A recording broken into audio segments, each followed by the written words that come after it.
हर हर महादेव। आज हम आपको सावित्री और सत्यवान की कथा बताएंगे, जो कि इस प्रकार है। पौराणिक, प्रामाणिक एवं प्रचलित वट सावित्री व्रत कथा के अनुसार सावित्री के पति अल्पायु थे।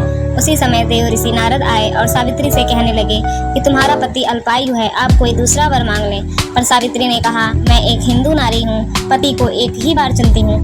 इसी समय सत्यवान के सिर में अत्यधिक पीड़ा होने लगी। सावित्री ने वट वृक्ष के नीचे अपने गोद में पति के सिर को रख उसे लिटा दिया। उसी समय सावित्री ने देखा अनेक यमदूतों के साथ यमराज आ पहुंचे हैं, सत्यवान के जीव को दक्षिण दिशा की ओर लेकर जा रहे हैं। यह देख सावित्री भी यमराज के पीछे चल देती है।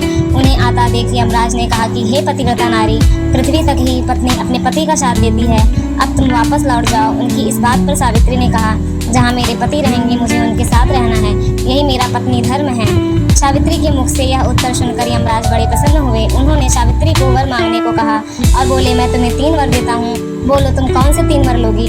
तब सावित्री ने सास ससुर के लिए नेत्र ज्योति मांगी, ससुर का खोया हुआ राज्य वापस मांगा एवं अपने पति सत्यवान के 100 पुत्रों की मां बनने का वर मांगा। सावित्री के यह तीनों वरदान सुनने के बाद यमराज ने उसे आशीर्वाद दिया और कहा, तथास्तु हो, ऐसा ही होगा। सावित्री पुनः उसी तक वृक्ष के पास लौट आई जहाँ सत्यवान मृत पड़ा था। सत्यवान के मृत शरीर में फिर से संचार हुआ। इस प्रकार सावित्री ने अपने पतिव्रता व्रत के प्रभाव से न केवल अपने पति को पुनः जीवित करवाया, बल्कि सास ससुर को नेत्र ज्योति प्रदान करते हुए अनेक ससुर को खोया राज्य फिर दिलवाया।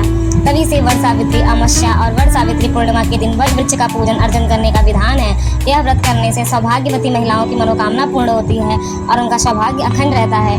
कथा का सार इस प्रकार है। यह है कि एक निष्ठ पति परायणा स्त्रियां अपने पति को सभी दुख और कष्टों से दूर रखने में समर्थ होती हैं। जिस प्रकार पतिव्रता धर्म के बल से ही सावित्री ने अपने पति सत्यवान को यमराज के बंधन से छुड़ा लिया था। इतना ही नहीं, खोया हुआ राज तथा अंधे सास ससुर की नेत्र ज्योति भी वापस दिला दी।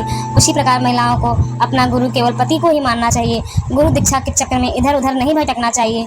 बोलो सती और सत्यवान की जय। हर हर महादेव। अगर आपको मेरी यह कहानी पसंद आई तो आप मेरे चैनल को